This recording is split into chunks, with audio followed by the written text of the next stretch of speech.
welcome back to my channel. I hope you're all doing well out there. And today we're going to talk about a John Carpenter film, kind of. Not one he directed, but we're going to get into it in a second. Before we get into this one, do me a favor, like, comment, and subscribe. Subscribe. I greatly would appreciate that. Also, as always, a shameless plug for my TeePublic store. I'll have a link for that in the description box below. And we're going back to 1978 for Eyes of Laura Mars. I have never seen this movie. I bought this movie off of one of the Kino Lorber sales. I think I got it for like $7 off of one of their famous sales. And I finally got a chance to sit down and watch this. I've had it for probably about 6 months. I finally watched it. I figure I should watch a movie Carpenter was involved with, kind of, but I've never seen. So here we are. We're going to talk about Eyes of Laura Mars. Eyes of Laura Mars came out August 2nd of 1978. It's rated R. It's an hour and 44 minutes long, had a budget of $7 million, and upon release, it made $20 million. So it was a minor hit at that time. This was directed by Irvin Kershner. Irvin Kershner would go on right after this to direct The Empire Strikes Back in 1980. He'd also directed a James Bond film, Never Say Never Again, in 1983, and then RoboCop 2 in 1990. In this film, Faye Dunaway plays our title character, Laura Mars. Tommy Lee Jones plays John Neville. He is a police officer with the New York Police Department. Brad Dourif plays Tommy. He's the driver for Laura Mars, and he has a little bit of a past. And Raul Julia plays Michael, Laura's ex-boyfriend, who's back in town and is a suspect in the murders going on. And pretty much this film is Laura Mars is a photographer, and she uses death scenes in her very sexy pictures. She's like the new hottest photographer in town, making a lot of money. And she's doing a shoot, but Laura gets these visions whenever this killer is about to kill somebody involved with her photo shoots. And we see that quite a bunch of different times during the film, where she'll just pause, her eyes will get wide, and she'll see through the killer's eyes what's going on. And the killer's MO is he takes an ice pick and stabs the person in the eyes and kills them.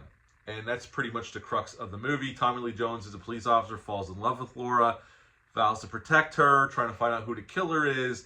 And then at the end of the film, we get our twist where Tommy Lee Jones's character is actually the killer. He had kind of a rough upbringing, and he doesn't agree with how Laura portrays death to sell sex.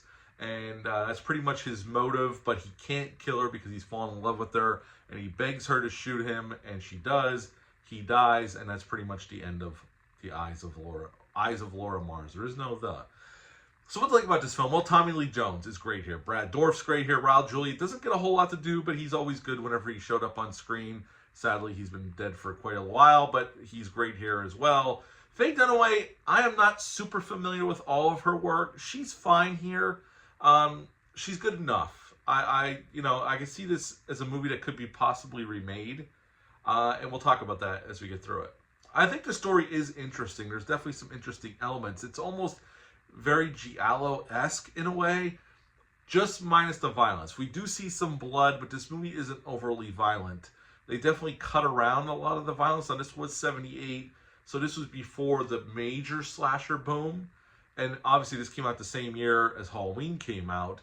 But the graphic slasher boom had not happened yet. That was later in the 80s.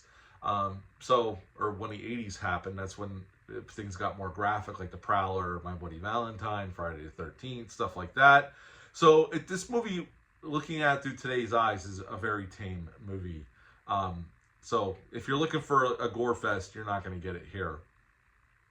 I think the twist kind of works. I didn't expect it to be Tommy Lee Jones, because you would think Tommy Lee Jones was playing a good guy. This is pre his fame. This is very early in his career. I didn't anticipate him being the killer. It wasn't a huge shock, but I didn't think it was him. I thought it was somebody else, but it ended up being Tommy Lee Jones's character anyway. Is this the greatest movie ever? No, it's not. I mean, I think the pacing, there's a lot to be desired with some of the pacing, even though it's not overly long. It's only an hour and 44 minutes long. I just felt sometimes the movie kind of dragged a little bit to get us to where we needed to go. And I think if the kills were more graphic, I think this would have made it a little bit more fun, a little bit more slasher-esque if they would have leaned into it. Again, like I said, this is before the slasher boom, so I get it. They were trying to ride that line between horror and thriller. I just think if they would have leaned into horror a little bit more, this would be a much more interesting film, at least for me. As it is, it's perfectly fine, and I'll rate it in a minute. Now, as I said, John Carpenter was involved. He wrote the script for this film. He sold the spec script, and it got rewritten, but his name's still attached as story by John Carpenter and screenplay. There is another guy who also worked on the screenplay who rewrote Carpenter. But I'm considering this will go on the John Carpenter playlist because he wrote the script. I remember reading about this. There's an interview book about John Carpenter's career, and John talks about how he sold this script for a nice little chunk of change, and it kept the lights on for him while he went off before Halloween really hit. So it's just a movie I've always been curious about. When I saw it on Kino Lorber sale, I picked it up. And you know what? It's not the worst thing. It's good enough. I'm going to rate it in a second. So yeah, Carpenter wrote the screenplay for it. He did get rewritten, but he is attached to this film. The original title, Carpenter's original title, was Eyes. Just Eyes, not Eyes of Laura Mars, just Eyes. And at the end of the day, this is a perfectly okay thriller. It's not going to knock your socks off. There's some good acting here. Obviously, there's some great actors in this movie.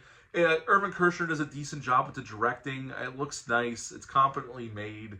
I think with a director more attuned to horror, this could have been a better movie. Like if Carpenter would have directed this himself, I could see this really being a better film in terms of more scares, leaning into the horror. As it is, they try to stick the line, like I said, they stick the line between horror and thriller, more in the thriller zone, but it definitely has giallo elements here as well. But at the end of the day, not the greatest thing in the world, but that's certainly not the worst, and it's a fine enough movie. I would give Eyes of Laura Mars a 7 out of 10. 7 out of 10 for Eyes of Laura Mars. If you've ever seen this film, leave a comment down below. Let me know. What are your thoughts on it? Leave that comment down below. Hit the thumbs up, hit the subscribe button, share this video. I greatly would appreciate that. That's it for this one, but until next time, bye.